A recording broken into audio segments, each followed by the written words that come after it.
teve uma vez que tinha um Reinhardt que era o professor dele, e o filho do professor dele, também virou zoólogo, veio a Lagoa Santa e morou em Lagoa Santa. Uhum. E aí morou em Lagoa Santa, voltou para Dinamarca, mas ele era apaixonado com Lagoa Santa. Até a morte ele falava da saudade que ele tinha do Brasil.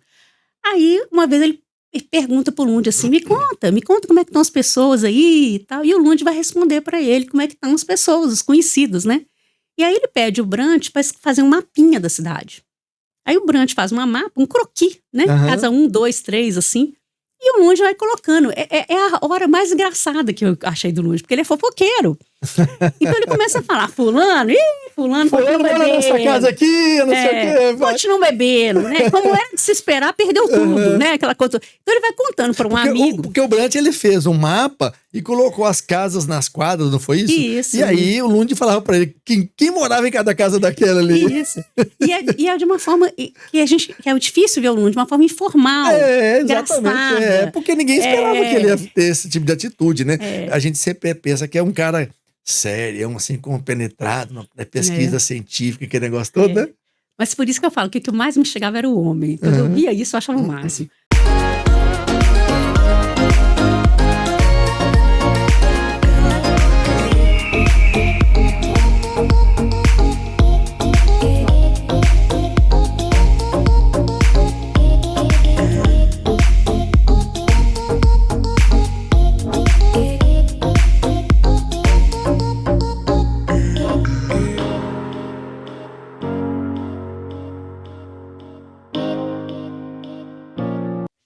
Olá, seja bem-vinda, seja bem-vindo ao De Butuca Podcast. Eu sou Altino Salles. Nós estamos iniciando com esse episódio a 3ª temporada do De Butuca. E desde já eu quero agradecer a você por estar aqui acompanhando o nosso canal. E uma coisa, né? Se você ainda não se inscreveu no canal, eu te peço para que se inscreva. Aproveite aí, aperte aí o botão e seja inscrito do nosso canal.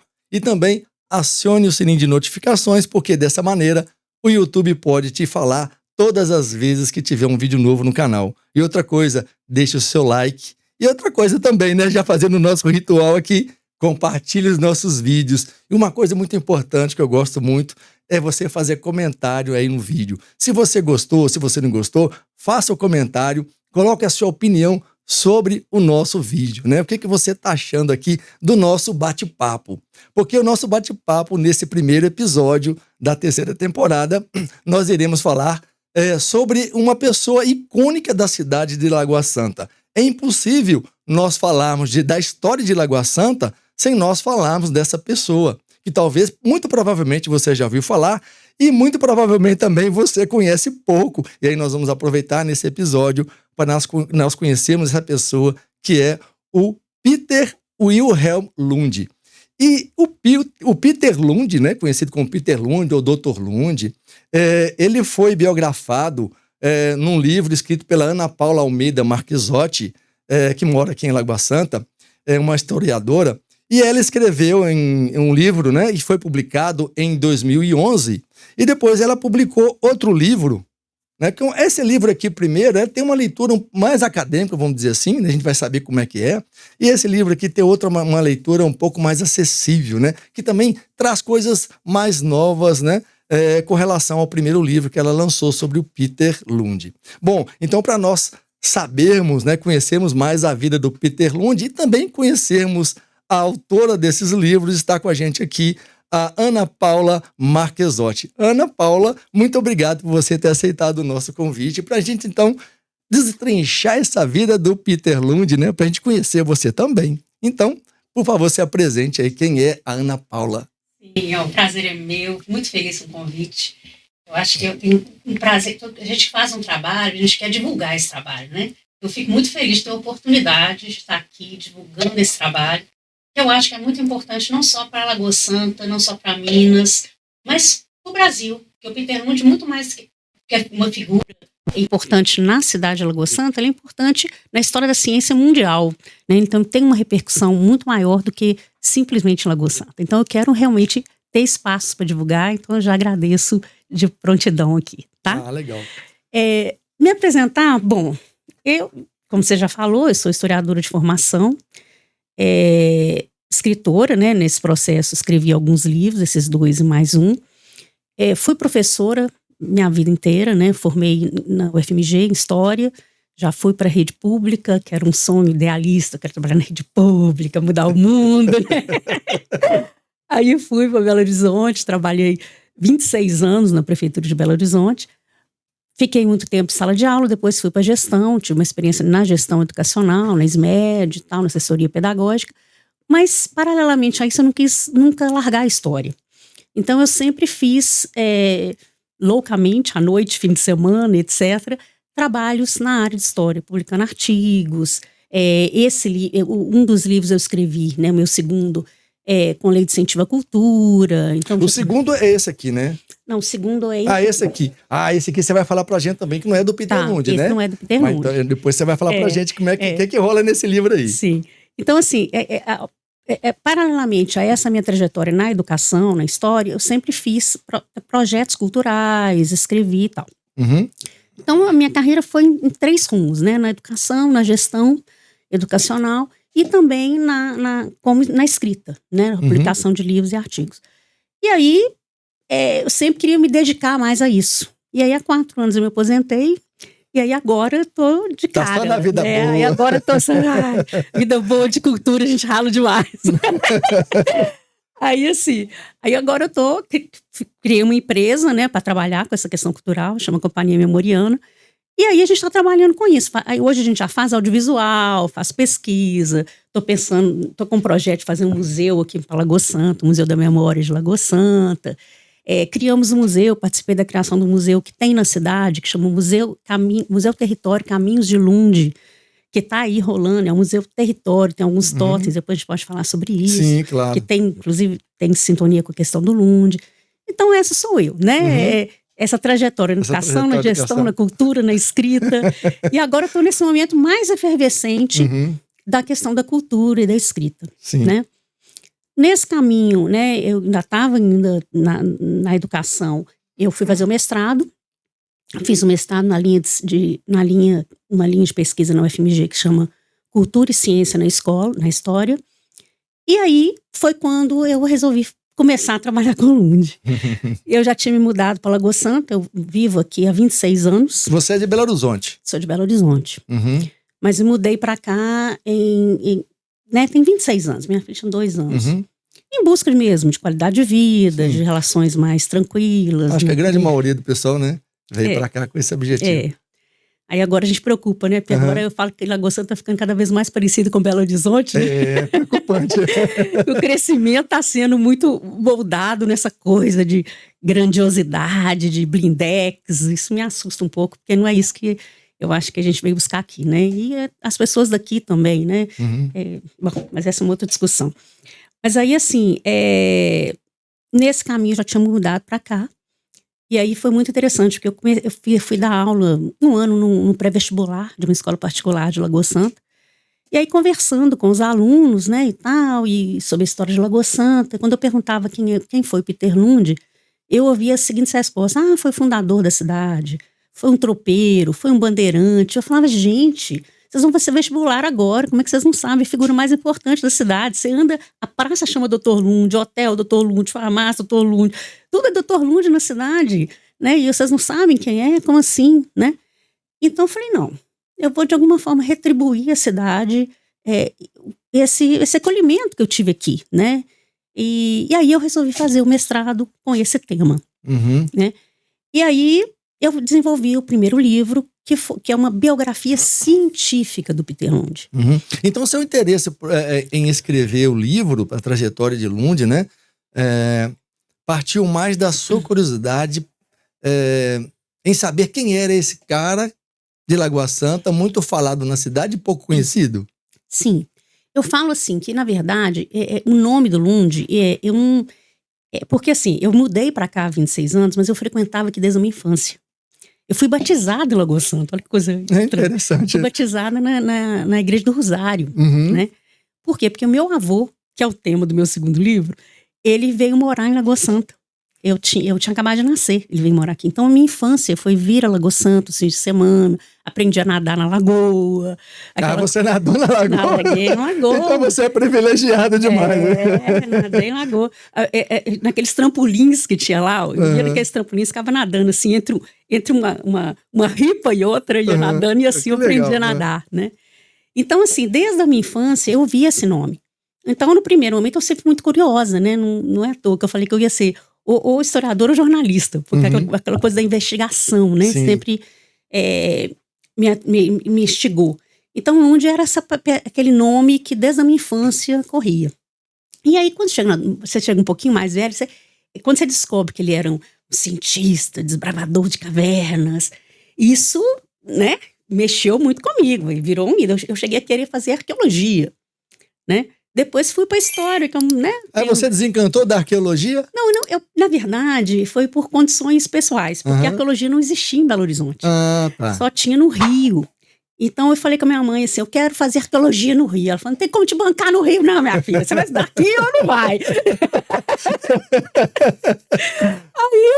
Aí eu afinei, né? E acabei ficando por aqui. Sim. Mas a única possibilidade que tinha era no Rio na época. Aí eu acabei fazendo história e tal. Mas assim, o Lund era aquela figura que estava meio assim, me rondando desde a infância. Te intrigava, né? Me intrigava. E ele tinha aquela coisa que naquele momento que nós vamos falar sobre isso, os mitos sobre ele tinha um mito de desbravador, sabe, aquela pessoa. E isso mexe com o adolescente, né? Demais, né? Então eu me identifiquei com ele, falei, eu quero ser também, quero fazer arqueologia para as cavernas, né? Isso aí. Aí você se interessou em escrever o livro, e esse interesse foi quando? Pois foi em 2005. 2005. Você já estava na UFMG fazendo história? Não, já tinha me formado. Já tinha se formado. Eu me formei em 92. 92. Aí me formei em 92 e fui dar aula. Aí depois você foi fazer o mestrado. Isso. Aí eu fiquei 10 anos depois, né? Eu segui uma trajetória um pouco diferente. Hoje em dia o povo faz a graduação, mestrado, doutorado. Já vai naquela correria, né? E eu falava, não, eu quero trabalhar, quero dar aula. E fui dar aula um tempo, depois eu falei, não, agora eu quero voltar para estudar. Aí eu voltei e fiz o mestrado. Entendi. E aí foi esse momento, que eu já estava morando aqui e tal, pensando no projeto de pesquisa, que tema que seria. Aí eu falei, já achei, vai ser o Peter Lund. E quando eu fui fazer essa pesquisa, e fui fazer a pesquisa bibliográfica, tinha muito pouca coisa sobre o Lund. Hoje tem mais, mas assim, tinha muito pouca. As coisas escritas sobre ele eram da década de 30. Aníbal Matos, sabe? Gente muito antiga e com uma visão muito mitológica dele. Né? Eu sempre encontrava dois Lundes. Um que era o sábio Dr. Lund, aquela pessoa além do seu tempo, desbravadora, essa que eu falei, né? E um outro que era uma imagem de um fracassado, uma pessoa que tinha perdido o trem da história. Tem essa imagem, porque isso, na verdade, nunca passou pela minha cabeça que ele poderia ser uma pessoa fracassada. Mas tem.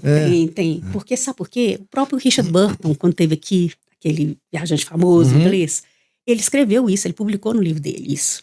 Que o Lund, porque ele esteve em Lagoa Santa e o Lund não o recebeu. Ele saiu daqui inspirado.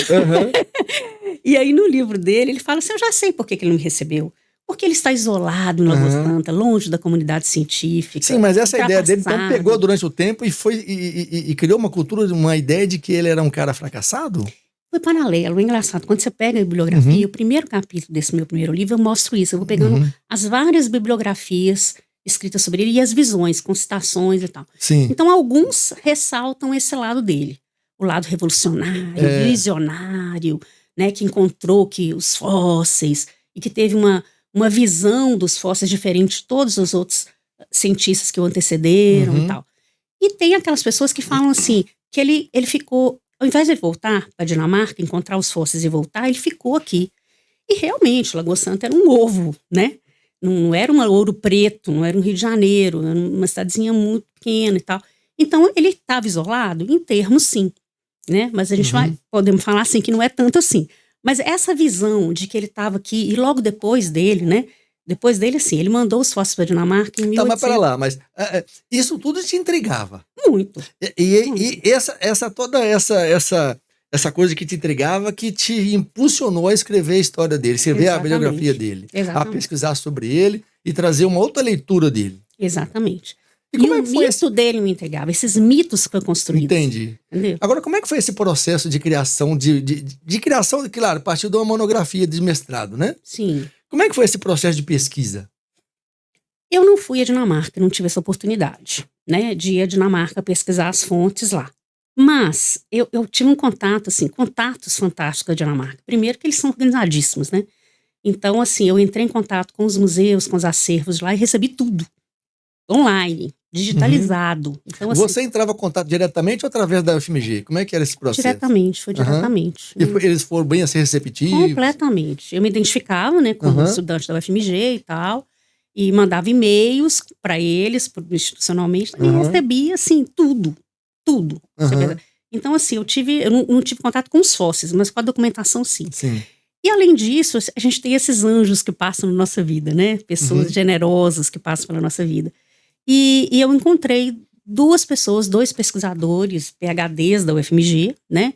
Um deles foi até da minha banca do mestrado, que é o Augusto Auler, que é um geólogo da UFMG, do Grupo Bambuí, um cara, assim, fantástico.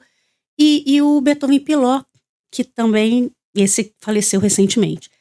Principalmente o Augusto Auler, ele me abriu muitas portas, né? Então, ele me emprestou uma bibliografia enorme, ele me pôs em contato com a Birgitte, que é essa historiadora da Dinamarca, que escreveu também um livro sobre o Lund, então eu já tive contato com ela também me abriu portas. E o Beethoven, eles te mandavam informações, bibliografias, tudo em dinamarquês, eu suponho. Não, porque, por exemplo... Como é que era esse processo todo? Eles têm lá, por exemplo, todas as cartas que o Lund escreveu, porque isso é uma coisa que a gente perdeu no mundo de hoje, né? Muita correspondência. Então, ele tinha correspondência da ida e a cópia. Aliás, ele tinha que ele mandou, ele tinha a cópia da que ele mandou e a que ele recebeu. Com vários cientistas do mundo e com a família. Com a família e com os cientistas dinamarqueses, eram dinamarquês, né? Mas, por exemplo, ele tinha muita correspondência em francês, muita correspondência em inglês, né? Português não tinha. Mas assim, português não. Apesar dele falar português, claro. Mas assim, a correspondência não. Então, a inglês e francês foi fácil traduzir. Essa em dinamarquês é que eu falei desses anjos que passam. O que aconteceu? O Augusto, apesar dele não ser historiador, ser geólogo, e o Beethoven também, eles sempre foram apaixonados pelo Lund. Porque o Lund, ele teve uma contribuição em várias áreas da ciência. Ele é considerado o pai da paleontologia brasileira, mas ele colocou assim, estudos revolucionários na área da geologia, estudando a formação geológica das cavernas. E aí essa galera, né, o Augusto, que é do Grupo Bambuí, espeleólogo, eles ficam loucos pelo trabalho do Lund. E aí ele resolveu pesquisar. E ele tem caixa, né? Ele tem PhD do UFMG, tem CNPq, um monte de coisa e tal. Ele conseguiu traduzir muitas cartas do Lund. E ele generosamente me passou essas cartas traduzidas, que eu não teria caixa para isso. Pegou tudo assim, mamão com açúcar. Exatamente. Eu falo que eu sou uma pessoa de muita sorte. Então, assim, eu tive essas cartas, mas não são as cartas, né? Por exemplo, a obra do Lund é uma obra muito desconhecida, né? Por quê? Porque o Lund, diferentemente do Darwin, por exemplo, o Darwin ele fez a viagem dele, depois ele voltou, né, para a Inglaterra, ficou alguns anos estudando a coleção que ele recolheu, pensando. Ele pegou a coleção e distribuiu para especialistas em várias coisas. E cada um dá o seu pitaco na sua área, né, de especialidade. Exatamente. E depois ele foi escrever o livro. O Lund não. Ele ia escrevendo no momento em que as coisas aconteciam. Então, assim, ele fazia uma pesquisa, encontrava, pensava, teorizava, escrevia o que a gente chama de memórias. É como se fosse um artigo Então, científico. aí nesse processo todo que você estava juntando essa bibliografia toda, você estava construindo o seu arcabouço teórico ali, que negócio todo, teve alguma informação que puxa vida, esse troço aqui é fantástico, eu não sabia desse troço, o pessoal tem que saber. Teve alguma informação bem relevante, assim, que te chamou muita atenção? Olha, o que mais me chamava atenção era o homem Lund. Porque o cientista Lund, eu encontrava muitos artigos, não livros, mas artigos, principalmente mais recentes, falando dele, falando das contribuições científicas dele. Então é legal, né, você entender, quando você lê o livro dele, você vai entender realmente a contribuição científica dele, mas o homem Lund me intrigava, sabe, assim, quem é esse cara, sabe? Que veio para o Brasil com 20 e poucos anos, né? E ficou, e resolveu ficar por aqui, numa vida difícil, porque a vida que ele tinha era muito difícil. Você entrar em cavernas, assim, sem luz, sem ventilação. Porque o cara cientista, talvez tenha muito mais coisas sobre o cara que é cientista, porque ele mostra um trabalho que está mais exposto. Mas, de repente, a parte pessoal daquele cara ali, talvez está escrito só em algumas cartas, né? Sim. É isso que você está falando, que são coisas que te surpreenderam? Sim. As cartas me surpreenderam. Porque o cientista, né? E é por isso que esse segundo livro eu tenho um carinho por ele, porque o primeiro eu foquei muito no cientista. Eu falo um pouco do homem, mas assim, eu tinha pouca coisa do homem, eu não enxergava. Eu lia as obras do Lund e ele não se mostrava. Ele era muito técnico. Então, assim, ele não mostrava muito os sentimentos dele, a visão de mundo. Porque às vezes você pega alguns cientistas que vão descrevendo, por exemplo, o sentimento dele em relação à escravidão, o sentimento dele em relação ao indígena, a cultura brasileira, a saudade da terra. O Lund não expressava isso. Sim. Né? O único momento nas obras científicas dele que ele expressa uma emoção é quando ele entra na Gruta de Maquiné. Aí, não sei se você conhece essa parte, né? É uma parte famosa dele, por quê? Porque é que está na obra dele, né? Então, essa é divulgada. Que ele entra e fala, meu Deus, nunca vi nada mais belo no mundo, né?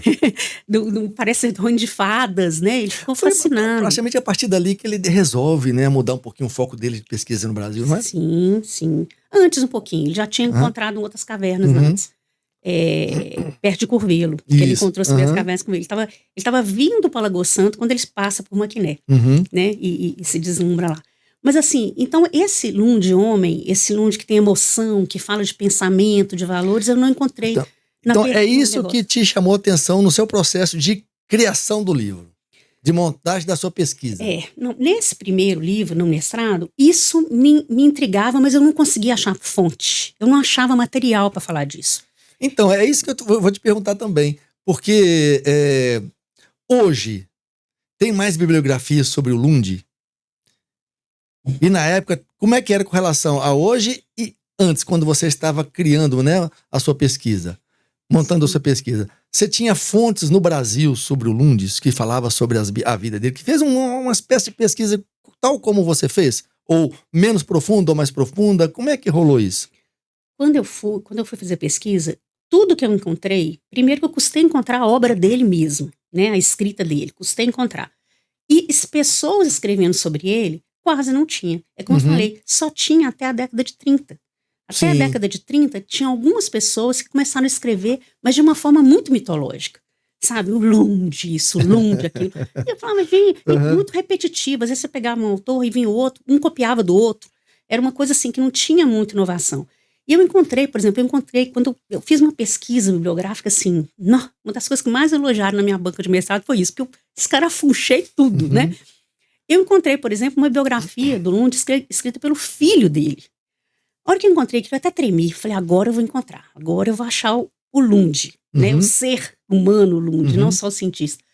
Ai, que decepção, sabe? Porque também foi cópia de cópia de cópia, não teve novidade nenhuma ali. Entendi. Né? Então, assim, na verdade, esse primeiro livro que eu escrevi, foi meio um marco aqui. Então, isso que eu quero dizer, te perguntar. Então, seu livro, então, vamos dizer assim, que é um pioneiro em retratar o Lund como realmente, assim, ele é o mais próximo dele. Sim. É assim, de uma forma mais na historiografia mesmo. Antes você tinha pessoas que não estavam com foco na história, era contando. Sim. Sabe? Aquela coisa muito emocional, não tinha pesquisa histórica. Sim. Né? Esse primeiro livro de 2011, foi o primeiro livro histórico dele no Brasil, né? Feito por um historiador. Né? Depois vieram alguns, mas assim, não é muita coisa que tem sobre o Lund, sabe? De livro mesmo, eu conheço conheço um outro de um jornalista em São Paulo, Peter Bloom. Peter Bloom. E depois, então nós podemos dizer que quem lê o seu livro vai realmente conhecer o Peter Lund. Eu espero que sim, eu me esforcei para isso. Porque se nós estamos falando aqui que a bibliografia mais completa, talvez mais completa, antes do seu livro até 1930? Depois disso teve uma biografia feita pela Birgit Otten, né, que é uma dinamarquesa que foi publicada no Brasil, muito bacana também. E aí depois eu escrevi esse segundo livro, né, Uhum. que esse segundo livro é o seguinte, eu peguei, né, grande parte do que eu falei da pesquisa ali, das pesquisas que eu fiz posteriormente, né, que depois eu continuo pesquisando, né, a gente não para. Sim. Tive acesso a outras fontes, né, a outras cartas dele, consegui outras traduções, em que a pessoa Lund se revelou para mim de uma forma que mais legal. humana. Né? Porque nesse primeiro livro eu vi que faltou um pouco dessas coisas, que eu vou te perguntar aqui, logicamente. Claro. Eu espero ter resposta, né? Sim. Ali que eu falei, ali eu fiquei muito focado no Lund, numa biografia científica. Sim. Né? Eu estava numa academia, Isso, então você tinha todo um rigor, eu não podia. Exato. Você tinha de não podia fugir um pouco, né? E falar um pouquinho da vida dele, sei lá, na vida amorosa dele. Como é que rolava esse negócio com o Lund, né? Então ali era uma coisa mais da biografia. Então é um livro que eu indico assim, para quem quer conhecer o lado científico do Lund, discutir um pouco da história da ciência, porque ali eu discuto muito a questão da história da ciência. É muito legal mesmo. Eu gostei muito de ler esse livro. Ai, que bom. Eu aprendi muito sobre o Lund. Né? Sempre para mim foi um personagem que me entregava também. Claro que eu não sou um historiador, mas assim, como eu sou de Pedro Leopoldo, e Pedro Leopoldo tem um distrito chamado Dr. Lund, e eu ficava, Dr. Lund, pra mim aquele cara era um médico, cara, né? Depois, doutor. E depois que eu vim pra Lagoa Santa, que eu li algumas coisas da internet sobre ele, né? Mas aí quando eu vi o seu livro, disse, não, poxa vida, eu tenho que ler esse livro aqui. E aí depois fiquei sabendo que você mora em Lagoa Santa. E Pedro Leopoldo é interessante, né? Porque o Lund morou aqui, então ele tem uma visibilidade maior na cidade. Mas, por exemplo, Pedro Leopoldo, grande parte da pesquisa que ele fez foi Pedro Leopoldo. Exato. Então, assim, Pedro Leopoldo também deveria valorizar muito o trabalho do Lund, porque ele explorou ali aquela região. E aí, uma coisa que me intrigou quando eu pesquisei sobre ele é o seguinte, né? Puxa vida, Pedro Leopoldo também foi tem uma história do Lund lá, de pesquisa e tudo mais. E na escola eu não lembro de ter aprendido nada sobre o Lund. Pois é.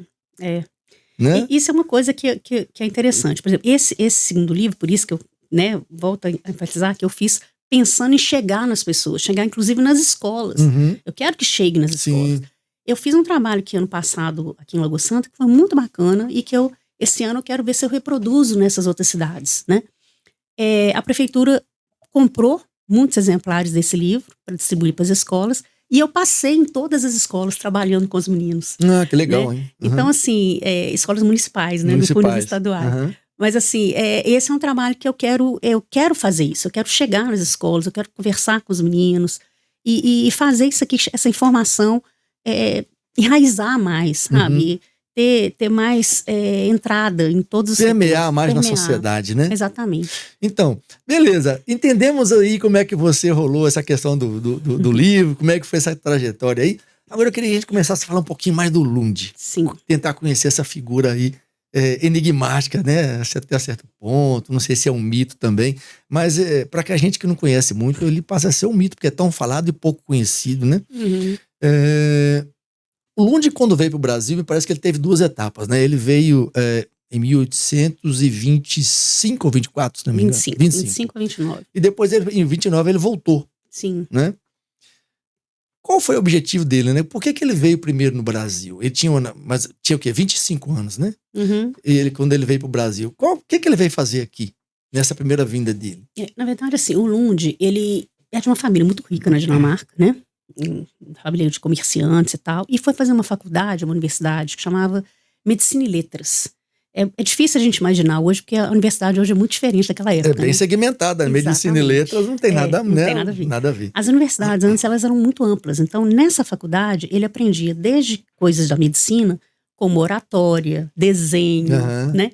E geologia, zoologia, botânica. Não tinha fotografia, tinha que saber desenhar, né? Aí, não é? Exatamente. Mas pegava zoologia, botânica e tal, essas coisas. Então, ele fez o curso e até aquele momento ele não sabia se ele ia seguir a carreira como médico ou como historiador natural, que eles chamavam, né? As pessoas que desbravavam a natureza. Ele sempre gostou mais dessa área da natureza, né? Da botânica, da zoologia e tal. Então, no primeiro ano, quando ele se formou, ele até trabalhou um pouco como médico. Depois ele fala assim, não, eu vou ficar mesmo com a história natural. Um dos professores dele, chamado Reinhard, que era um professor importante, zoólogo, falou com o Lund, falou, olha, tá indo um navio pro Brasil. Já que você quer mexer com isso, você tem que ir pra América, né? Lá que o mundo tá se revelando, que você vai ter uma natureza completamente diferente. E ele vem com 20 e poucos anos pra cá. Uhum. Ele vem pra cá sem patrocínio do Império, né? Sem nenhum custo, só os custos da fortuna da família mesmo. E vem pra cá pra estudar botânica e zoologia no Brasil. Então ele vem em 1825, fica aquela na região só do Rio de Janeiro, nos arredores da capital ali, e pesquisando, né? Coletando algumas coisas e fala, tá bom, vamos embora. Em 29 ele volta pra Dinamarca, fica um tempo lá, depois ele faz uma viagem pela Europa, que na época era muito comum os cientistas fazerem uma viagem de exploração e tal, na comunidade científica. Aí ele fica quase 2 anos viajando, e aí ele tem contato com cientistas de ponta, né, os grandes cientistas da época, com os quais ele correspondeu durante anos do Brasil, né, foi muito importante isso para ele, para a carreira dele. Aí ele volta para Dinamarca e fala... Aí a mãe dele morre, tem umas questões pessoais também, que era a grande âncora dele, morre.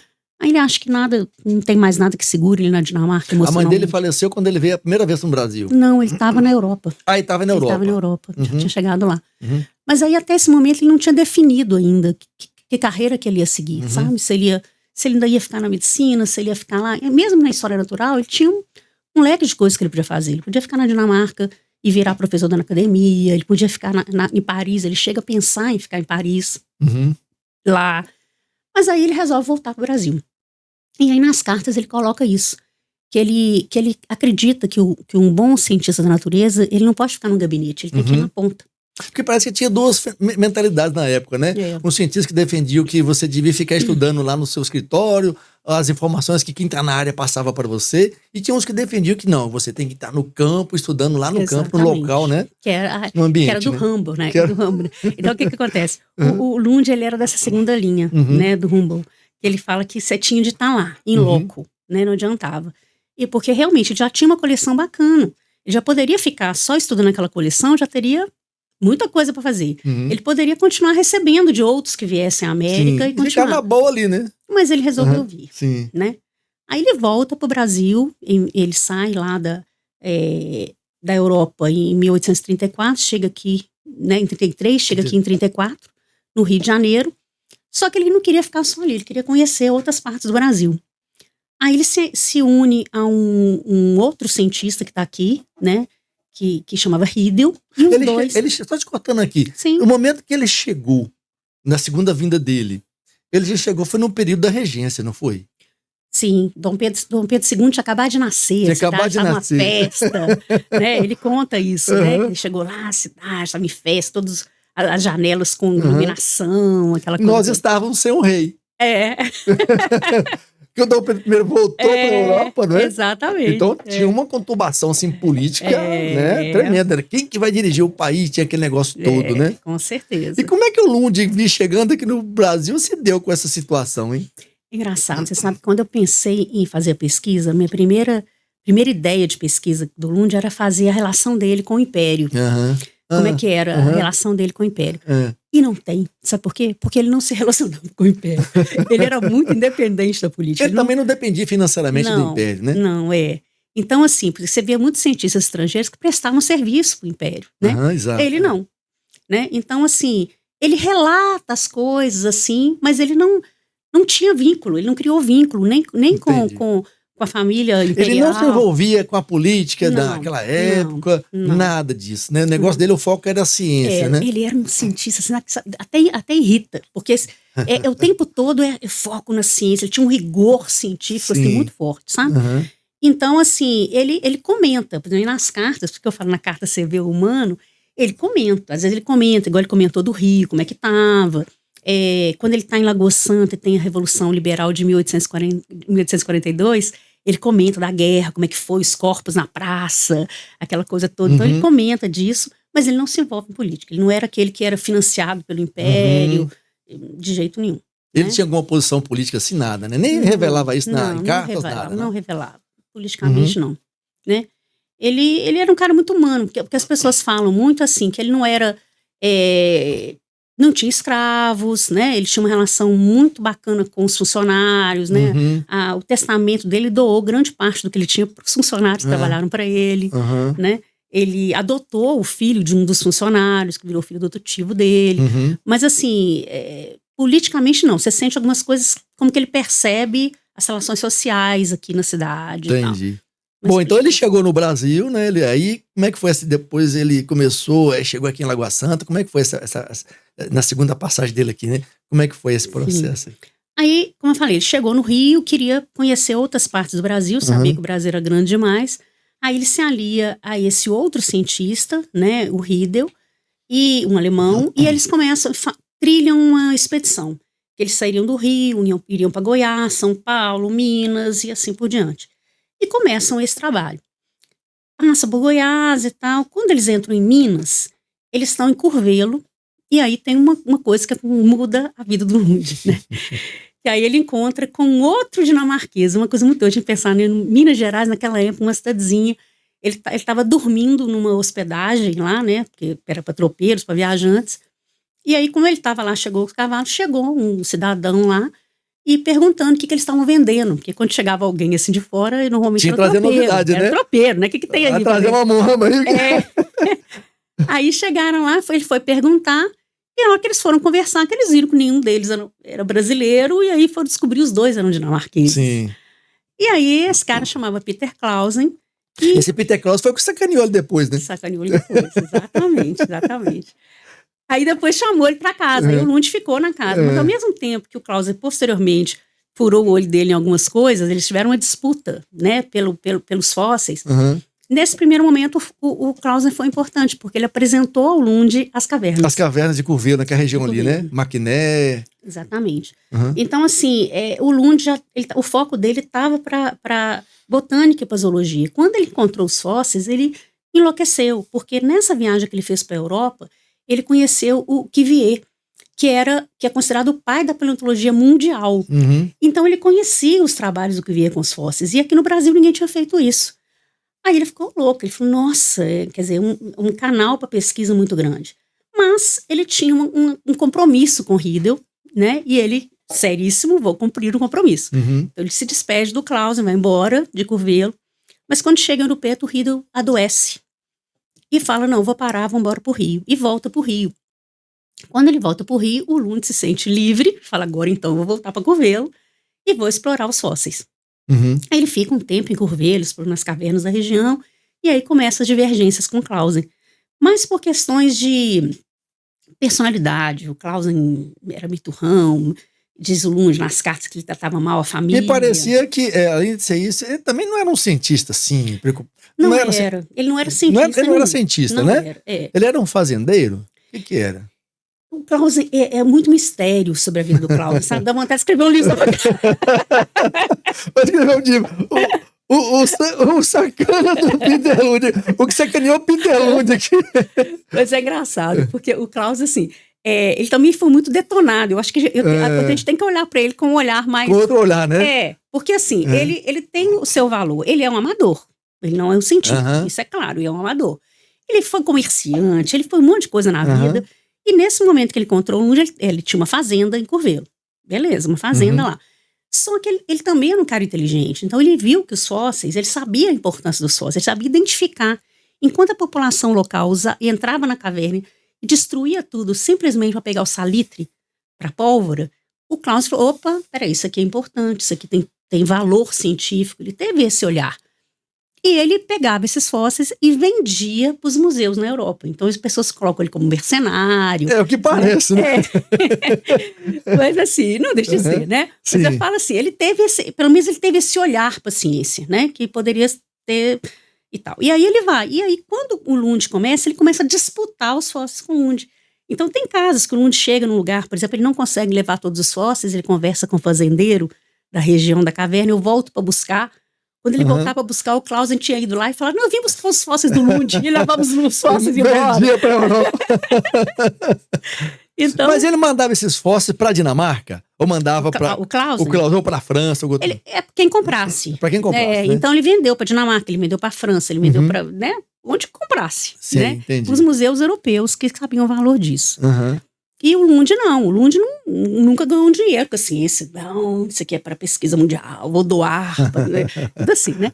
Então eles tiveram essa divergência lá, aí o Lund saiu, falou, não, tem muitas cavernas para explorar, não preciso ficar aqui. E vai embora. E aí quando ele sai de lá, de Curvelo para explorar outras cavernas, ele vem com outra pessoa que também foi importantíssima na vida do Lund, que foi o Andreas Brant. O Brant, ele era um ilustrador exímio, e ele estava na fazenda do Clausen quando o Lund passou por lá, quando ele voltou, na verdade. Ele foi para Ouro Preto e voltou. Quando ele voltou, o Brant está lá. Uhum. E o Brant, ele foi para lá com a intenção de encontrar com o Lund, porque ele sabia que o Lund estava lá e ele ia oferecer os serviços para o Lund. Entendi. Né? Isso também é um pouco de mistério na história, mas eu já encontrei cartas que eu acho que já dá para embasar isso. Uhum. Né? Que ele foi para lá com a intenção de encontrar com o Lund. E o Lund realmente falou, não, eu preciso de um ilustrador, e contratou o Brant. O Lund, então, já estava sendo conhecido na época, na região, pelo trabalho que ele estava fazendo, porque ele estava incipiente no trabalho ainda, né? Sim. No Brasil não, né? Mas na Europa, né? Uhum. Ah, então o Brant teve formação dele na Europa. Porque o Brant era norueguês. Entendi. Né? Eu esqueci de falar, o Brant era norueguês, ele veio pro Brasil, e aí ele sabia, né? Tipo assim, eu tenho uma chance de trabalhar com um cientista europeu e tal, e pensou em oferecer. Entendi. Então, na verdade, ele ficou sabendo do Lund na Europa. A gente não sabe disso, eu acho que sim. Porque o Brant, ele sai de lá fugindo de dívida, aí ele vem primeiro pra Argentina, sabe? Tem um trajeto meio maluco, aí ele acaba chegando no Brasil, aí ele ficou sabendo do Lund. Eu acho que ele ficou sabendo mais no Brasil do Lund. Aí ele veio atrás do Lund, entendeu? Talvez no Rio de Janeiro, que alguém tenha falado que ele tenha saído, que ele tem um cientista que foi pra cá, que tá pra região de lá, e ele veio atrás. Uhum. E aí encontrou, e aí eles vieram pra onde? O Lund já tinha passado por Lagoa Santa antes de chegar em Curvelo. Então, ele, por algum motivo, chamou atenção Lagoa Santa nele, né? Eles brincam, Lagoa Santa é um bom lugar para se viver, né? Então, o Lund chegou aqui, e quando ele resolve voltar, ele fala assim, não, vou fixar em Lagoa Santa, e de lá eu exploro a região toda. Então, ele chega em Lagoa Santa em 1835, e fica aqui até morrer em 1880, não vai embora. Que é um grande enigma também, né? Por que ele resolveu não voltar, né? Então esse é um outro mito que tem sobre o Lund, né? Essa coisa de... Mas o que rola? O que o pessoal fala? Por que ele não resolveu não voltar e ficar aqui em Lagoa Santa? São muitas histórias. Por exemplo, muitos colocam aquilo que eu já citei, que falam que ele perdeu o trem da história e ele foi encontrando coisas que desmentiam as próprias teorias dele. Então o Lund, ele foi formado numa época em que o catastrofismo era a base da ciência. Não era ele, era todo mundo. Todo mundo era catastrofista naquele momento. O que é isso? Explica pra gente aí. Catastrofismo é uma forma de ver a ciência, ver o mundo da seguinte maneira. Que você tem um mundo, uma criação divina, né? Aí você tem grandes catástrofes, inundações, e essas inundações acabam com toda a criação. Toda a criação naquela região é extinta. E aí depois tem outra criação, e aí tem outra catástrofe. Ou seja, ele nega o evolucionismo, assim, que uma espécie se adapta ao meio e vai modificando, né? Fisicamente, geneticamente, para se adaptar ao meio, né? Não é que ele nega, porque o evolucionismo ainda não existia. Então, sim, assim, na verdade, assim, o mundo era catastrofista, né? Todo mundo só pensava. Na verdade, o catastrofismo na época do Lund, ele era até avançado. Ele era o progressista na época. Antes dele era a explicação bíblica. Sim, que tudo foi criado em 7 dias. Né? Então, aí depois, quando vem o catastrofismo, já era um olhar um pouco mais além. Né, daquela visão religiosa, né, que tudo vinha de Deus, né, de uma divindade. Exatamente. Né? E aí, então, o Lund era catastrofista. Quando ele vem aqui e começa as suas pesquisas, essas pesquisas realmente desmentem muito da teoria catastrofista. Por exemplo, no catastrofista você tem uma inundação, uma catástrofe, e extingue toda aquela criação. Depois vem outra diferente. As criações seriam diferentes. Quando o Lund começa a pesquisar, ele começa a achar na mesma camada geológica animais extintos e animais que ainda existem. Então, como que ele explica isso? Como é que ele vai explicar? Mas peraí, então isso aqui não foi extinto? Sim. Como que ele sobreviveu a essa inundação? Né? Então ele começa a ver que aqui em Lagoa Santa. Em Lagoa Santa, em Pedro Leopoldo, animais aqui nessa região. Animais que provou para ele, assim, que ele demonstrou que essa mentalidade do catastrofismo não é tão bem assim verdade, né? Sim. Ele começou a questionar Uhum. algumas ideias científicas nas quais ele foi formado, que era o olhar do Sim. cientista ali naquele Uhum. momento, do mundo, né? Então ele começou a encontrar coisas que desmentiam a teoria dele. E aí, o que essas pessoas, né, esses biógrafos do Lund colocavam? Que por isso que ele parou de pesquisar, por isso que ele não quis voltar para a Dinamarca, por isso que ele ficou amargurado, e virou um eremita. Mas eles falam isso com prova em algum documento, alguma Não. carta, alguma coisa assim? Tanto é que eu fui buscar isso e não encontrei. Uhum. Né? O que eu encontrei foi um homem que encontrou essas provas contra a teoria dele e, ao invés de esconder isso, como muitos cientistas fazem, porque você como quem que sabe disso, né? A ciência ela se desenvolve assim, muitas vezes o cientista vai buscar as provas do que ele acredita. Sim. Se ele encontra uma prova que desmente o que ele acredita, ele simplesmente ignora a prova. Então, se ele não for honesto com a sua consciência. Exatamente. Né? Mas assim, o Lund, à medida que ele ia encontrando coisas que desmentia a teoria que ele acreditava, ele foi mudando. Uhum. Então, quando você pega as primeiras... Lund escreveu 5 memórias científicas que estão publicadas no livro dele. A primeira para a última é um outro homem. É um outro homem que eu estou dizendo assim, a teoria dele é outra. Ele fala, olha, isso aqui está errado. Uhum. Ele aponta o erro. Então você conseguiu perceber na sua pesquisa essa mudança do pensamento do Lund no aspecto científico, né? Do aspecto da evolução. Mas é muito. Ele admite. Então, ou seja, foi um cara que evoluiu com o seu trabalho. Exatamente. Ele estava aberto para mudar. Uhum. À medida que ele ia encontrando as coisas, ele não só mudava, como ele falava para o mundo, olha gente, isso aqui está errado. Isso que você acredita, isso aqui que eu estou encontrando está desmentindo isso. Olha, acreditava-se que o homem não habitava junto com a megafauna, né? A megafauna extinta, o homem foi criado muito depois. Não, está errado. Uhum. Olha aqui, eu descobri aqui que ele está junto, na mesma época. Então, olha, o homem coabitou com a megafauna extinta. Aí ele fazia uma outra pesquisa, numa outra memória, e falava, gente, eles estão falando que a habitação na América é dessa época? Não, é muito anterior, olha aqui. Não sei. Então ele ia apontando. Então ele não era um homem que temia, sabe, como as pessoas, alguns biógrafos colocam, ele ficou deprimido, amargurado. Não, ele apontava, ele discutia, ele falava. Não é esse homem que eu encontrei, sabe, esse cientista que eu encontrei. Então um dos motivos, voltando nessa pergunta, um dos motivos que alegam para ele não ir embora era esse, que ele ficou deprimido, entrou em crise existencial. Esse argumento eu não encontrei. Não tem prova, né, Não sobre tem. isso, né? É só crendice mesmo. Eu acho que tem provas do contrário até, né? O outro motivo que eles alegam era problema de saúde, né? Que o Lund sempre alegava. E esse realmente, não é que tem prova, mas tem... Só que a gente tem que ter um olhar mais apurado para as provas. Por exemplo, nas cartas, ele falava com os irmãos dele assim, eu não vou voltar que eu tô muito doente, não tenho condição dessa viagem de volta e tudo mais. Aí você ia ver, naquele ano, ele explorou não sei quantas cavernas, ele ficou dentro da casa. Como que um cara doente vai aguentar fazer isso? Ele falava assim, só pra poder, o pessoal não ficar enchendo o saco dele. Exatamente. Volta pra Dinamarca, mas eu não posso, que a viagem é longa, né? Exatamente. Então legal. eu acho assim, às vezes algum cientista vai pegar aquela carta e vai olhar, só o que está escrito, você tem que ter um olhar, né, crítico para aquilo ali. E analisar os fatos. Peraí, isso aqui não bate com isso.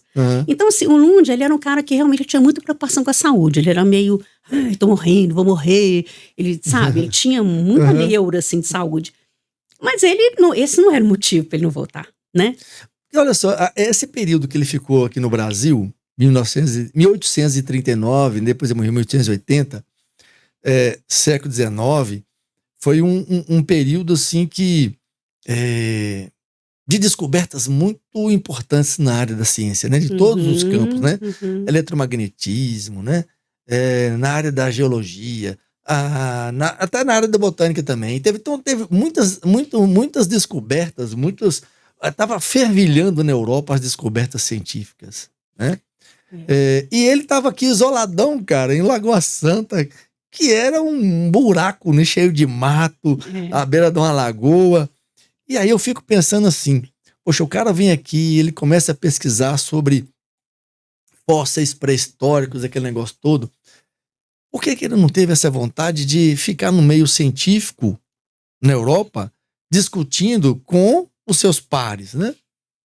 Eu acho que ele teve essa vontade, sim. Só que eu acho que muitas coisas, a gente é múltiplo, né? Então eu fico pensando muito assim, o Lund, ele se queixava às vezes disso. Que ele não tinha uma bibliografia atualizada, Sim. apesar de receber livros o tempo inteiro, corresponder revistas científicas. Ele Eu lia fico muito. imaginando naquela época o tempo que ele gastava para receber uma Recebeu revista científica. verdade. Não tinha internet, nem telefone, nem nada, né, cara?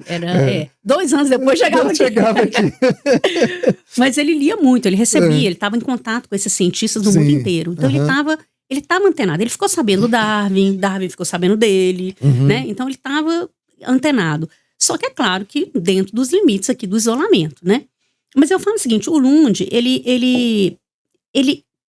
esses mitos todos que escrevem sobre ele, tem um motivo, porque ele não foi uma pessoa só a vida inteira, né? Ele é uma pessoa que chegou aqui, pensa bem, em Lagoa Santa em 35, né, em 35, e ficou até 80, né? Esse homem que chegou aqui com 35 era completamente diferente do homem de 80, né? Então, assim, esse homem de 30, ele é realmente esse cara ágil, desbravador e tal, etc. O de 80 realmente já estava amargurado, doente, isolado. Então, às vezes, os biópsios focam aqui ou focam aqui, né? E não percebem a trajetória dele. Sim. Né? Mas eu acho muito interessante, porque até lá, com quase 80 anos, alguns viajantes que passaram por Lagoa Santa descreveram em seus livros o seu contato com o Lund. E é muito legal o que eles descrevem. Né? Tem a Mariana Norte, que foi uma que passou por aqui, e ela escreve assim, um Lund que estava escrevendo, que estava lendo, que adorava receber, que estava discutindo. Sempre recebia bem as pessoas, né? Que falava, não, vai não sei aonde, que lá você vai encontrar. Aí vinha uma pessoa, por exemplo, com foco para plantas, ele falava, não, essa planta, ele doava o negócio. Então ele estava sempre assim, em contato com a comunidade científica. Então, na verdade, a gente para um pouquinho a linha do tempo dele, mas assim, ele chega aqui em 35 e ele explora as cavernas até 45 só. Foram 10 anos de expedições. Então, é isso que eu achei, eu fiquei me intrigando com isso quando eu li o livro. Poxa, de 45 até a morte dele, 40, ele ficou sem fazer nenhum trabalho científico? Não ficou, ele fez muitos trabalhos científicos. E esse é um outro mito que tem sobre o Lund. Né? As pessoas imaginam que ele parou. Aí ele ficou, não. Ficou solitário ali sozinho na casa dele? A gente não faz ciência só de uma forma, né? Ele parou, a única coisa que ele parou realmente foram as escavações nas cavernas. E por vários motivos. Ele relatava que ele estava encontrando fósseis muito repetitivos, que o volume que ele tinha era muito grande, que o custo disso era muito alto disso, né? Que ele já estava ficando muito cansado, e, né, idade chegando, aquele negócio todo. Então ele resolveu parar, porque ele não achou que ia ter grandes novidades, né? Então, as descobertas que ele fazia, né? Ele mandava tudo para a Dinamarca. Ainda não. De 35 a 45 ficou aqui. Ficou aqui. Ele na casa dele, né, que é onde hoje é a atual Escola Municipal Dr. Lund, ali era a casa dele, ele foi construindo anexos para poder guardar. Então você imagina que tanto de anexo. Tanto de caixa do cara. E ele era extremamente organizado. Então o fóssil dele era todo catalogado, de onde que ele encontrou, o local, camada geológica. Então era um trabalho enorme. Então até 45 ele não chegou a mandar nada para Dinamarca? Nada. Porque eu acho que até lá ele ainda não sabia o que ele ia fazer. Na verdade, teve momentos que ele pensou em voltar para a Dinamarca. Ele imaginou que ele ia voltar com os fósseis para a Dinamarca. Chegou um momento que ele decidiu não voltar. E aí ele toma a decisão polêmica, questionada muito, né, pelas pessoas. Hoje toda palestra que eu dou, eles perguntam isso. Por que ele mandou tudo para a Dinamarca? Né? Isso eu queria saber também. Por que ele não deixou aqui? E você sabe que quando eu li o livro, e quando eu percebi que, assim, poxa, ele mandava tudo para a Dinamarca. Mas eu pensei comigo assim, se de repente ele deixasse aqui, talvez a gente não teria preservado esse acervo.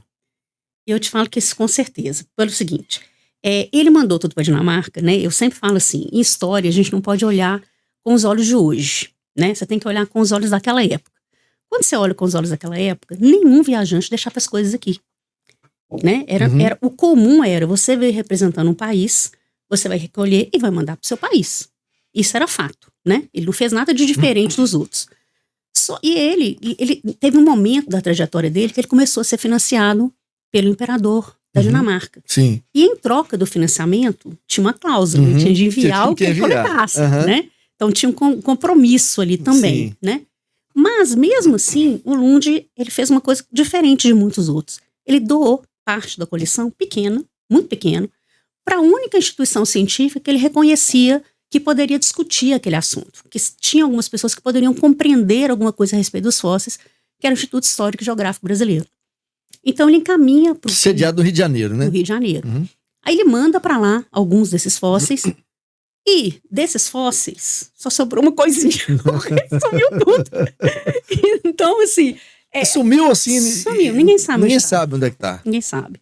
Então, assim, daí a gente imagina como que realmente estaria Ele aqui. estaria sem nada, né? Sem nada, É. né? E aí, assim, a gente tem que entender isso, né? Que naquele momento, Uhum. ele, depois do esforço todo que ele fez, Uhum. ele queria que aquilo ali, tudo que ele conseguiu capturar, coletar, tivesse nas mãos de cientistas que pudessem Uhum. estudar aquilo. Porque o Ele relata Instituto o tempo todo. Histórico e Geográfico, História e Geográfico, né? Brasileiro, Isso. ele não tinha cientistas que tinham esse interesse em fazer essa pesquisa, em preservar. Ou seja, a gente não tinha ainda um conjunto de cientistas que pensava nesse tipo de preservação. Tinha, mas ninguém tinha conhecimento sobre paleontologia. Era ciência nova. Ah, Por exemplo, o Lund é o pai da paleontologia no Brasil. Então não tinha um paleontólogo no Brasil. Ele não tinha nenhum seguidor ainda. Não tinha. Então ninguém entendia, ninguém sabia lidar com aquilo. Né? Sim. Era muito novo. Aham.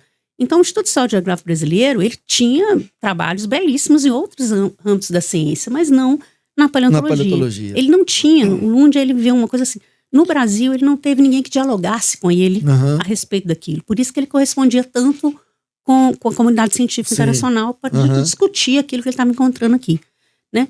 Mas mesmo assim, ele entrega, né, para uma parte para o Instituto Histórico e Geográfico Brasileiro.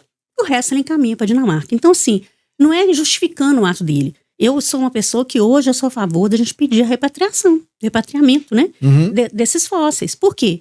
Porque isso nos pertence. Do mesmo jeito que o Egito está reivindicando, os Tupinambá estão reivindicando, a gente tem que reivindicar. Isso foi retirado do nosso solo, né? Então eu acho que a gente tem que reivindicar sim. Só uma coisa aqui, uma dúvida. Quando era mandado esses fósseis para a Dinamarca, não tinha nenhum controle no Brasil na época do que sair do Brasil para fora, não, né? Nenhum. O Império não tinha nada assim, né? Pô, será que tá saindo alguma riqueza daqui e tal? Saía tudo, né? Saía até tudo, gente, né? Saía até gente. Eles mandavam indígenas pra lá, tudo. Podia tudo, né? Uhum. Não tinha esse controle de hoje. Uhum. E igual eu falei, naquela época isso era o comum de acontecer. Sim. Não tinha nada de atípico nisso. Era um cientista vem cá e leva embora. Mas é muito difícil recuperar isso, né? Depois de tanto tempo. É uma luta, né? É. Você sabe, por exemplo, alguns fósseis foram emprestados pela Dinamarca e estão hoje no Museu Peter Lund, ali na Lapinha. A gente senhorou dele? Hã? A gente ficou com ele? Não, pois é, essa que é a questão. Eles emprestaram, não sei se por 10 anos, uma coisa assim, tem um tempo. E agora tá vencendo, eles estão pedindo de volta, Uhum. né?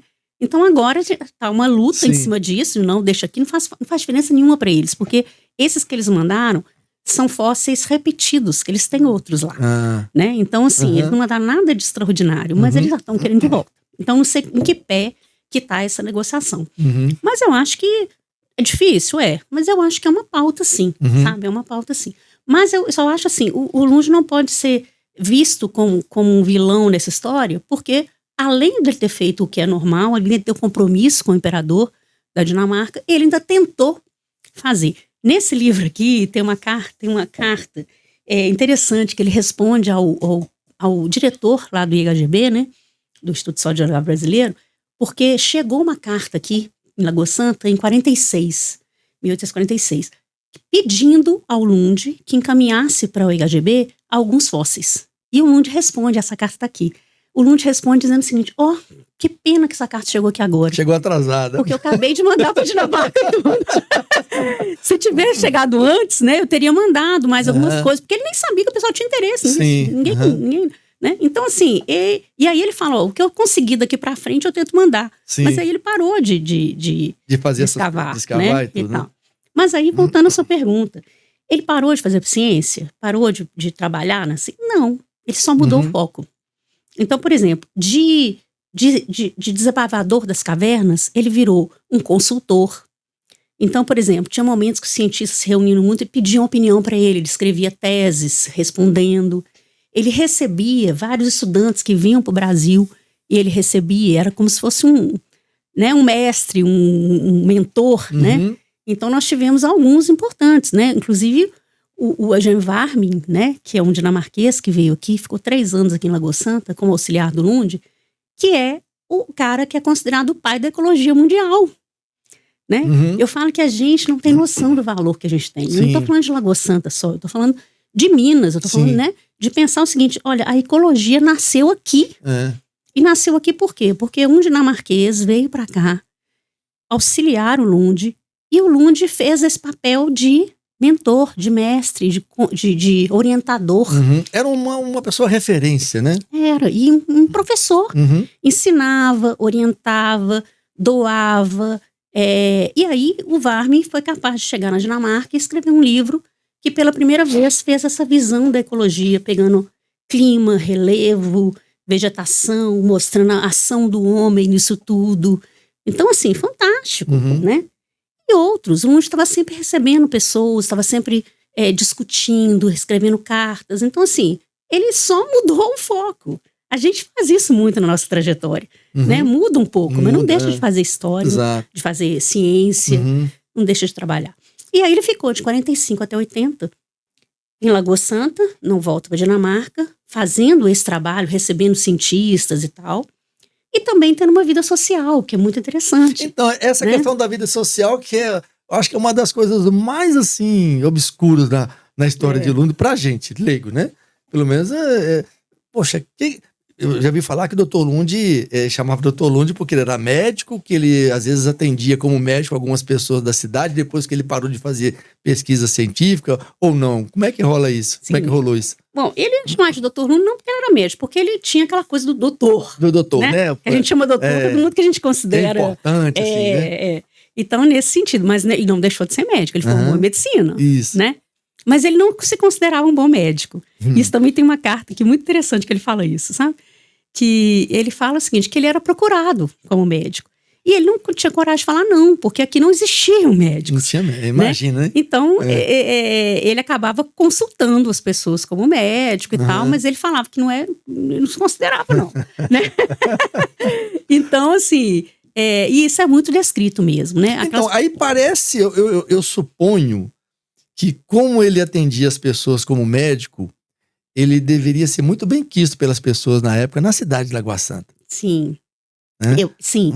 E ele não só como médico, né? Por exemplo, ele atendia como médico, ele era consultado com relação às coisas de sábio. Tudo tipo assim, a pessoa queria ter um conselho, ia lá no Dr. Lund, né? Ele tinha um vínculo com a música muito grande. O Lund, ele era pianista, né? E era um apaixonado com música. Então, ele cria em Lagoa Santa a banda Santa Cecília, que existe até hoje, né? Tá num perrengue danado aí, precisando de ajuda, mas ela ainda existe. Então, assim, ele cria a banda, ele dá aula de música, ele doa os primeiros instrumentos. Então, assim, ele tem uma questão com a cidade, assim, né? Ele era visto como um benfeitor. Sim. Ele dava aula de música de graça, até para senhoras da cidade. Então, tinha muitos saraus na região, nas fazendas da região. Ele ia, tocava. Então, assim, o Lund, ele tem uma relação com a cidade, desde o nível da elite da cidade, né? Desse nível, e também com a população das camadas mais inferiores, por quê? Como auxiliares. Então, tem muitas descrições, assim, de batiam na porta dele e falou, ô doutor Lund, eu encontrei esse animal aqui, só quer? E tal. Não, e às vezes vivos também, porque o Lund tinha quase que um zoológico na casa dele. Porque ele fazia uma coisa chamada anatomia comparada, que também era uma grande evolução na época. Então ele pegava um fóssil e tentava ver com o vivo e ficava analisando para ver como que a coisa acontecia. Então ele era visto como um cara excêntrico, né? Você imagina, pessoa que tá querendo caçar com osso, de osso na casa dele, com esses animais. Então tinha essas questões, sim. Mas então ele tinha essa relação com a cidade. E tem uma coisa que é muito engraçada, que eu adoro, também tem no livro aqui, que é um mapa.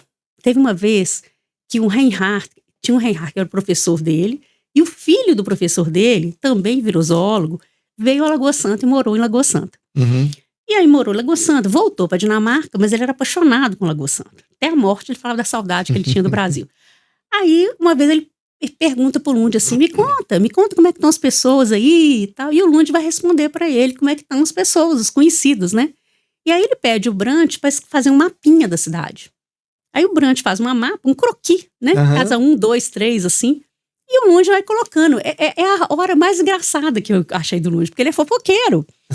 Então ele começa a falar, fulano Fulano continua mora nessa bebendo. casa aqui, não sei o quê. vai. Continua bebendo, né? Como era de se esperar, perdeu tudo, né? Aquela coisa. Então ele vai contando para um amigo. Porque o Brant, ele fez um mapa e colocou as casas nas quadras, não foi isso? Isso. E aí o Lund falava pra ele quem morava em cada casa daquela ali. Isso.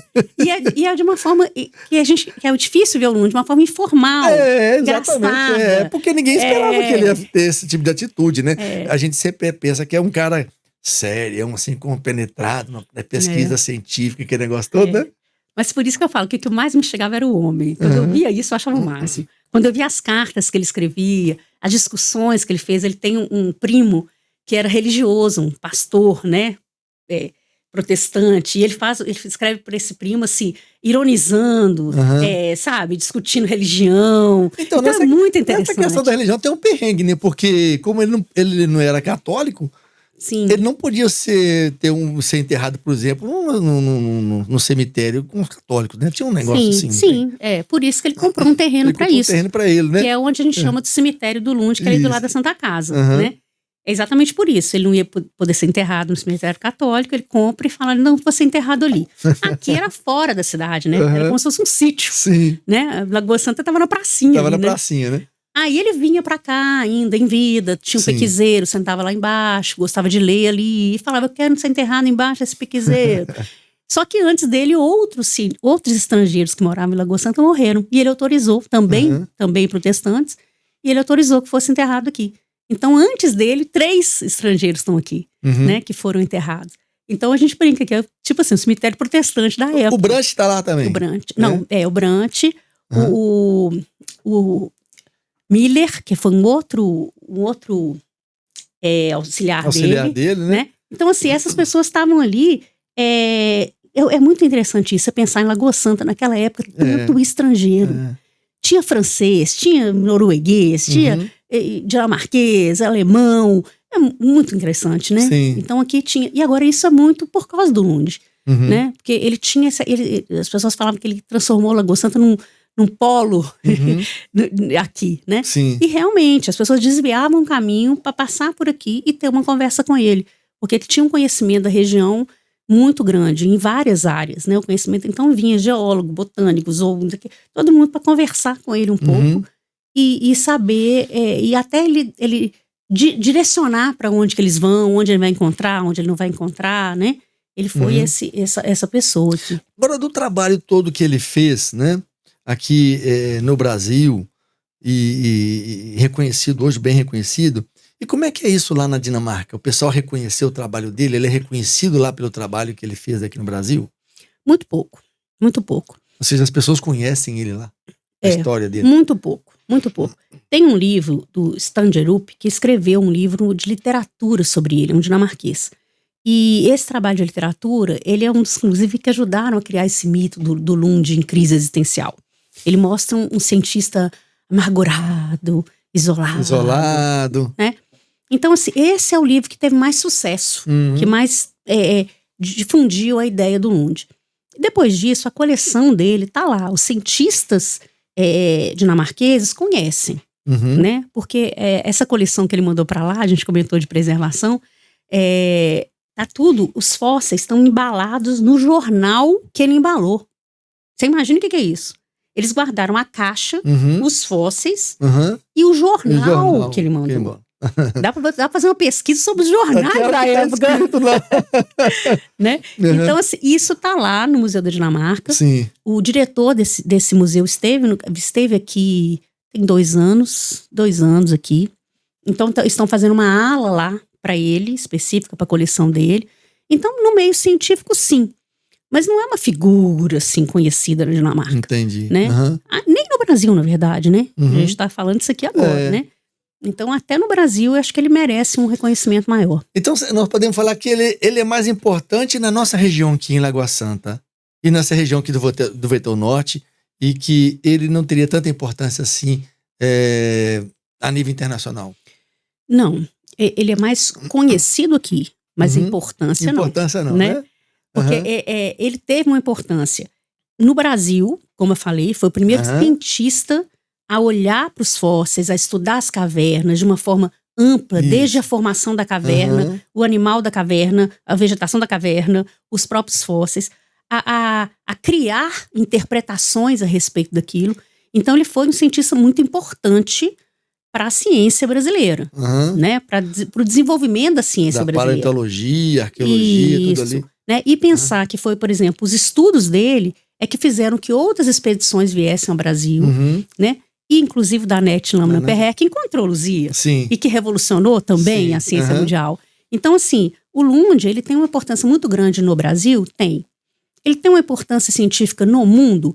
Ele tem, como muitos outros. Não foi tão revolucionário como Darwin, etc., que Cuvier, etc., mas ele contribuiu, inclusive, para as pesquisas do Darwin.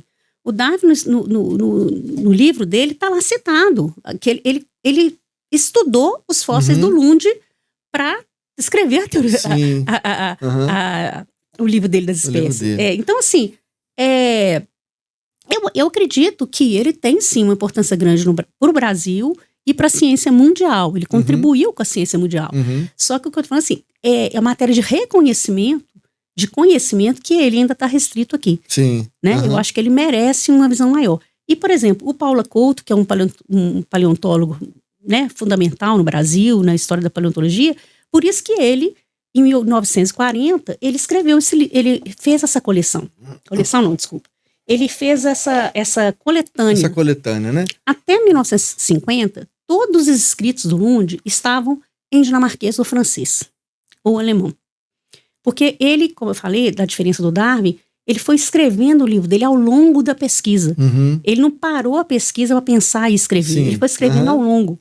Por isso que tem essa diferença da primeira para a última. Sim, aí ele vai mudando de opinião, vai reescrevendo, né? E vai escrevendo, e vai colocando, e vai apontando. Sim. E aí, todas essas ideias dele estavam meio diluídas. Sim. O Paula Couto, ele faz o quê? Não, peraí. Ele vai, pega todas essas memórias do Lund, traduz para o português e faz esse livrão aqui. E esse livrão aí, eu vou te falar, é uma relíquia, né? Porque encontrar um livro desse, você encontrou ele num sebo, né? Eu encontrei num sebo. Quando eu fui fazer a pesquisa, aqui a capa dele, ó, tá vendo? Tá toda, ele tá assim, mas ele tá todo velhinho, né? Esse livro, quando eu fui fazer a pesquisa do mestrado, lá em 2007, eu só encontrei no Instituto Agronômico da UFMG. Não existia. Em Lagoa Santa ninguém tinha, em outras bibliotecas não tinha. Eu fiz todo o trabalho lá. E sempre com aquele desejo, eu quero ter esse livro um dia. Mas toda vez que eu procurava, ele estava caríssimo, que é uma obra rara, né? Aí, ano passado, eu consegui comprar. Assim, e aí eu levo para os lugares, porque eu falo assim, as pessoas não sabem que existe esse livro, não sabem nem que existe o livro. Sim. Né? E nem a forma com que ele foi feito, essa questão das várias memórias, de que ele só foi junto, né, numa obra só em 1950, e a partir de 1950 que as pessoas começaram a conhecer a obra dele. Igual eu falei, quando eu fiz a pesquisa, lembra que eu comentei que as biografias anteriores eram da década de 30? Eram antes disso aqui. Era desse aí. Então as pessoas falavam dele sem nunca ter lido uma obra dele, porque ninguém lia em dinamarquês. Então, assim, era muito boato, era muito diz-que-me-disse, não tinha nada científico em cima daquilo. Sabe? Então, só depois dessa obra que realmente o trabalho do Lund começou a ser conhecido. Mas muito pouco conhecido, assim, ainda, sabe? Então, eu acho que ele tem que ser divulgado assim, porque ele tem essa importância muito maior do que ser esse cidadão de Lagoa Santa que diz que aqui tem um lugar para se viver e pronto. Sabe? E o cidadão de Lagoa Santa tem que conhecer ele, né? Nas escolas, né? Aqui em Pedro Leopoldo, eu sou de Pedro Leopoldo, eu cresci sem saber quem é o Dr. Lund. Sim, pois é. Né? E eu faço muita palestra em Belo Horizonte. Eu falo, peraí, gente, esse cara aqui, ele tornou essa região aqui de Minas conhecida mundialmente. Sim. Quando eu fui fazer pesquisa, às vezes eu pesquisava em obras que eu não conseguia traduzir nada do que estava escrito ali. Eu só conseguia traduzir Peter Lund e Lagoa Santa. Sabe? A gente está conhecido no mundo inteiro por causa dele, né? E por causa de um trabalho extremamente significativo que revolucionou não só a paleontologia, revolucionou zoologia, botânica, sabe? Ele meteu o bedelho em várias ciências, né? E com muita coragem. Eu falo assim que o mais me admirou, né, quando eu fui encontrando esse homem Lund, é que era um homem que não temia mudanças. E isso é uma coisa que eu admiro muito no ser humano. Uma pessoa assim que mudou a trajetória dele várias vezes durante a vida, destemidamente. Agora eu vou te fazer umas perguntas intrigantes. Uhum. Por que ele não se casou? Não sei, eu não... É uma coisa assim, né? Você vai falar dizem que ele era homossexual? Dizem. Eu não dizem. Eu não encontrei, eu não teria nenhum problema de dizer se eu tivesse encontrado, né? Mas eu não encontrei provas disso, nem que sim, nem que não, né? A vida amorosa dele tem citações de uma namorada que ele teve na Itália, nessa viagem que ele fez lá na Europa, e que ele teve uma decepção amorosa muito grande com essa namorada, isso tem cartas. Pronto. E ponto final. Não tem mais nada, não encontrei nada. Eu achei incrível, porque quando eu li o livro, eu não vi nada falando sobre a questão amorosa dele. É claro que o livro tinha esse objetivo, né? Mas nada assim que dá assim, entender que ele tinha uma família, né? Que ele tinha algum relacionamento e tal. E ninguém comenta sobre isso, né? Mas não comenta por isso. Porque, por exemplo, eu escarafunchei. Você não acha. Então você não pode dizer uma coisa que você não acha. Extremamente discreto. Exatamente. Ele era discreto, todo cheio de mania. Cheio de mania. Sabe? Eu fico imaginando naquela época, né? Sem energia elétrica, aquele negócio todo. O que o cara fazia à noite em Lagoa Santa? Nada, mas ninguém fazia nada aqui. Não fazia nada, porque não tinha nada ninguém pra se tinha, fazer. né? Não, ele fazia às vezes uns saraus, né? Sarau, sim, fazia saraus, música e tal, tomava uns vinhos, ele tinha uma adega de vinhos grande. Eu imaginava que ele dormia muito cedo, o sol abaixou, já estava dormindo, acordava de madrugada para fazer os relatos. Mas ele era todo cheio de mania, de horários, de alimentação. A alimentação dele era muito sóbria, muito um ovo, não sei o quê. Ele não era aquele cara de ostentação, apesar da riqueza dele, tinha uma vida simples, regrada, né? E todo cheio de mania, né? Por exemplo, uma mania mais engraçada que ele tinha era essa, né? Por exemplo, a casa dele era a única que tinha persiana, que tinha vidro. Que tinha vidro na cidade. Tinha vidro na cidade. Porque era um luxo. Mas ele fazia isso, não era porque ele queria luxo, não. É porque ele tinha medo. Ele tinha medo de adoecer. Então, assim, tudo tinha de ser fechadinho. Você fechava a janela devagarzinho, você abria devagarzinho. Se estava frio, então, nem abria a janela. O que aconteceu com ele? Por que ele faleceu? Faleceu de um monte de doença, porque ele estava muito velhinho, 80 anos na época, imagina. A expectativa de vida era baixíssima. Sim. Ele teve uma vida dificílima, a vida dele, dificílima que eu falo assim, de exigir do próprio corpo, né? Caminhadas, peso, ficar dentro de caverna, ficando dentro da caverna dias, cheiro, ventilação. Então, assim, ele tinha ele forçou muito o pulmão, mas etc. caracterizou alguma doença que ele teve que provocou a morte dele? Ele já estava cego, ele já estava acamado, cheio de problema de pulmonar e não sei o quê, mas não teve um laudo médico. Um laudo médico, sim. Mas nos últimos anos ele já tinha muitas queixas de doença, tá internado, muitos viajantes passavam por aqui, ele tá muito adoentado. E aí a gente tem que ver, porque às vezes ele estava mesmo e às vezes ele estava fingindo, porque ele também tinha mania de doença. Sim. Né?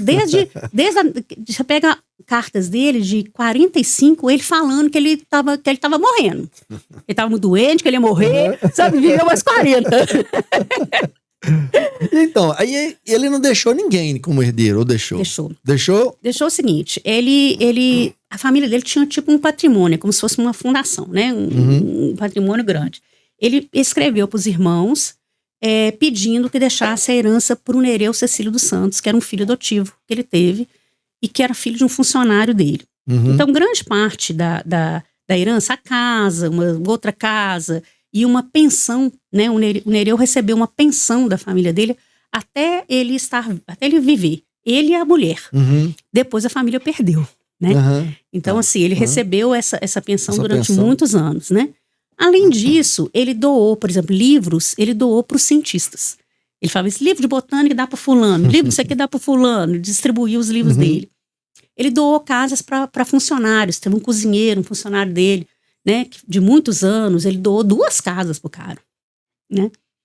Teve o último auxiliar que ele teve, né, ele doou também. Então, assim, ele distribuiu para algumas pessoas na cidade, né, do vínculo dele, mas grande parte ele deixou pro Nereu. E muita parte ficou pros sobrinhos também da Dinamarca, né? Entendi. Você sabe uma coisa que me intrigou? Foi porque o Dom Pedro II não conheceu ele, né? Não, ele teve aqui um ano depois. Um ano depois que tinha morrido, né? Um ano depois, né? O Dom Pedro, ele ia fazer uma viagem por Minas e ele falou, eu vou passar por Lagoa Santa, eu vou conhecer o Peter Lund. Só que assim, eu imagino que quando ele planejou essa viagem, claro, uma viagem, a gente já planeja uma viagem com quase um ano, uma viagem longa com quase um ano de antecedência, né? Sim. Você imagina uma viagem naquela época. Nossa. Do imperador. Então eu acho que quando ele planejou essa viagem, o Lund não devia estar vivo. Só que aí, quando ele veio, já tinha morrido, né? Então ele passa por aqui, mas ele encontra com o Nereu, com o filho do Dom Pedro. O Nereu tinha aprendido música com o Lund, toca pra ele. Tem uma coisa assim. E aí o Pedro II ficou muito sensibilizado e aí ele autoriza a tradução das cartas do Lund. Das memórias, das cartas e tal. As cartas não, as cartas merecem ainda uma tradução. As cartas não têm tradução. Ah, tá. Né? Só informal, mas não tem nada publicado. Publicado, assim. Né? Legal demais, né? Eu aprendi muito lendo o seu livro e muito mais agora também com você aqui, né? Reforçando o que a gente leu e coisas novas também. E aí eu vi que você trouxe também um outro livro, né? Você gosta de escrever. Você não quer falar sobre esse aqui também? Rapidinho? Falo. Esse aqui é o seguinte. Esse aqui é um livro que eu escrevi, Arnaldo Marchesotti, Vendo o Mundo através da Música. Na verdade, esse livro é o seguinte, eu tenho um avô, Arnaldo Marchesotti, né, que ele era uma pessoa que teve uma importância muito grande na vida cultural de Belo Horizonte, na década de 30, até a década de 30, 40 e tal. Porque ele era um italiano, ele tinha história assim, italiano, ficou cego aos 2 anos de idade por causa da gripe espanhola. A família, preocupada com o futuro dele, colocou no Instituto de Cegos de Milão. E ele aprendeu piano e ele era um gênio. Então, assim, com 6 anos, ele fazia concertos pela Europa, né?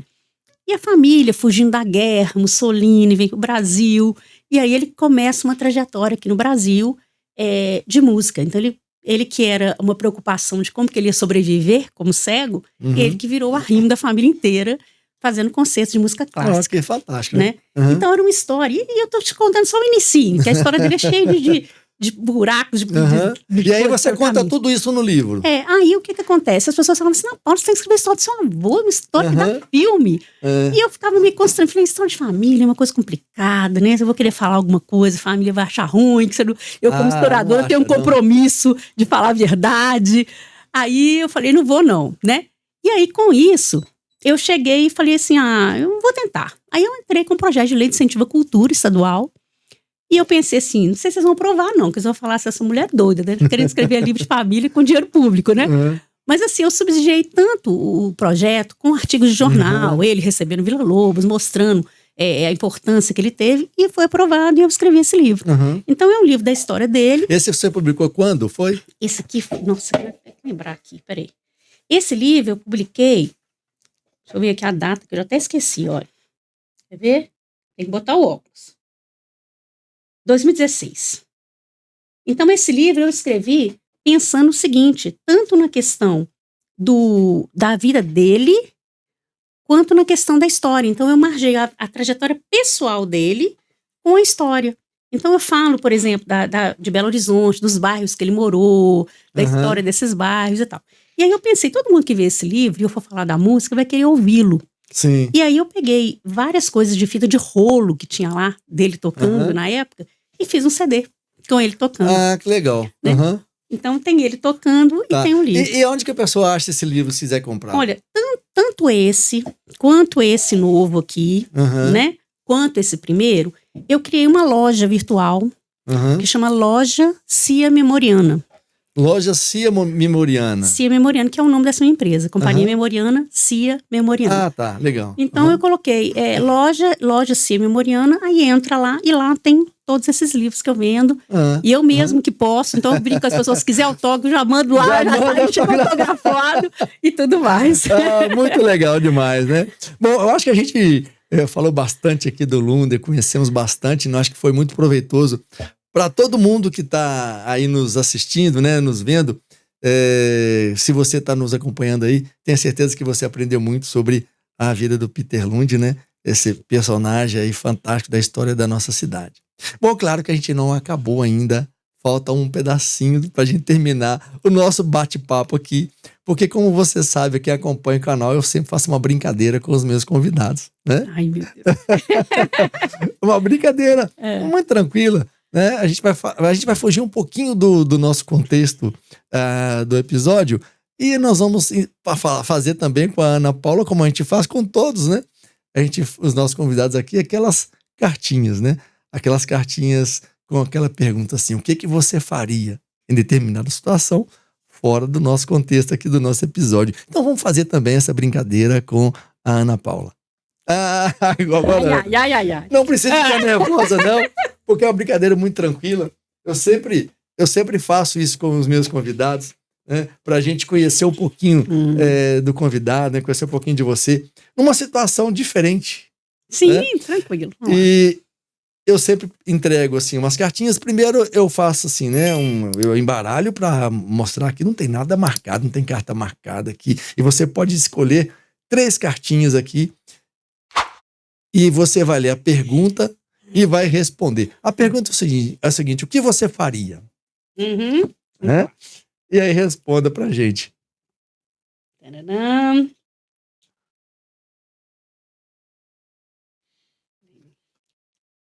Pronto. Vamos ver o que caiu pra ela. O que você faria se encontrasse Deus e ele dissesse que você tem direito a lhe fazer uma única pergunta? Qual seria ela? Nossa, legal, boa essa aí. Com Deus já aqui na começou com história. Deus. Meu Deus do céu. E aí? Eu ia perguntar, talvez, qual o sentido da vida? Qual o sentido disso aqui tudo? Porque às vezes a gente vive aqui, tem hora que a gente fica tão assim, por que isso? Por que disso, né? A gente vê tanta tristeza, tanta gente que às vezes tem uma trajetória assim, de tanto sofrimento e outras com uma vida tão tranquila que você fica assim, você busca a religião, você busca as doutrinas, mas assim, eu queria encontrar com a fonte, perguntar para a fonte. Você queria essa resposta aí, né? Legal. Qual o sentido disso tudo aqui? A próxima agora. O que você faria se tivesse que escolher entre apenas 3 profissões para o seu filho? Ator, médico ou engenheiro? Qual escolheria? Olha, eu escolheria... Estou na dúvida entre 2 aqui. Mas eu acho que eu escolheria ator. Por quê? Eu acho que é o seguinte, é difícil a vida de ator, né? Até você conseguir chegar, se consolidar. Mas eu acho que deve ser fantástico ser ator.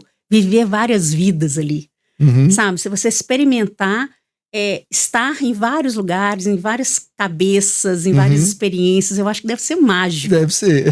Sabe? Eu acho que deve ser uma vida maravilhosa. Não tô falando nem financeiramente. Sim. Financeiramente eu ia falar, seja médico. Né? Fala para a aventura da profissão, né? Eu falo pela vivência. Pela vivência. Sabe? Pela experiência que eu acho que a gente não tem, de viver várias vidas em uma só. Legal. Né? Agora a última cartinha. Tchan, tchan, tchan, tchan. Se soubesse que não queria envelhecer... eu acho que a vida é sempre entediante, né? O que você faria? O que eu faria? Isso aqui que eu faria se soubesse que não queria envelhecer. Nossa, essa é a mais difícil de todas. Mais difícil, né? Imaginar que é eternamente jovem. Olha, eu sou uma pessoa que eu adoro viver. Eu brinco que eu quero chegar aos 100, entendeu? Então, assim, eu acho que eu ia fazer isso. Eu ia tentar viver o máximo possível, intensamente, que eu acho que eu ia ter energia para isso. Porque a tristeza de envelhecer é pensar que vai chegar um momento que você não vai ter energia de fazer as coisas que você quer fazer. Sim. Então, se eu não envelhecesse, eu ia viver intensamente e não ia ter essa limitação nunca. O máximo que eu pudesse ia viver, né? Então é isso. Legal demais. Olha, muito obrigado pela sua presença Obrigada aqui. a você. Tá muito legal. Eu te agradeço ótimo. muito por você ter vindo pra gente bater esse papo. Gente, então a gente vai ficando por aqui. Eu agradeço vocês e até a próxima. Tchau. Tchau.